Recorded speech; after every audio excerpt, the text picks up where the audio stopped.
Partie 2, question 2. Donc, ce changement arrive dans l'équipe comme une émergence de conflit et c'est habituellement ce que l'on retrouve dans le stade d'agitation des équipes. En effet, les secrétaires soulèvent plusieurs points, des points individualistes, vous conclurez, mais émergent plusieurs questions par cette solution proposée par Stéphanie.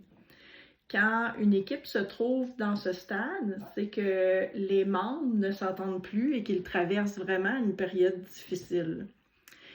Bien qu'elle manque d'expérience, notre Stéphanie, avec son style d'attachement sécurisant, aurait avantage à laisser la place aux membres d'exprimer leurs divergences d'opinion.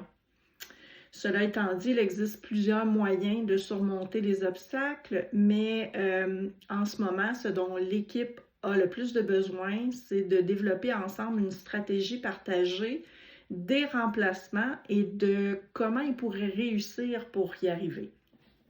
Stéphanie, comme elle fait partie intégrante de cette équipe, comme étant une dirigeante, elle devra influencer positivement l'équipe en ayant des comportements productifs.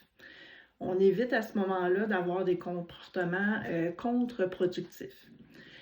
Stéphanie peut adopter un comportement productif de communication afin de transmettre l'essentiel du changement, les objectifs. Au fond, Stéphanie base toute cette perturbation-là, ce changement, sur la perception qu'elle s'est faite des bouderies, des rencontres avec les secrétaires. Alors, autant partager ses idées afin de bien les faire comprendre à son équipe.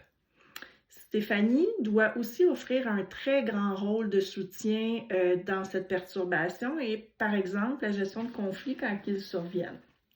Elle doit prendre le temps de comprendre les positions, les défis et les intérêts de chacun, car on se rappelle que l'on veut que nos employés soient motivés au travail.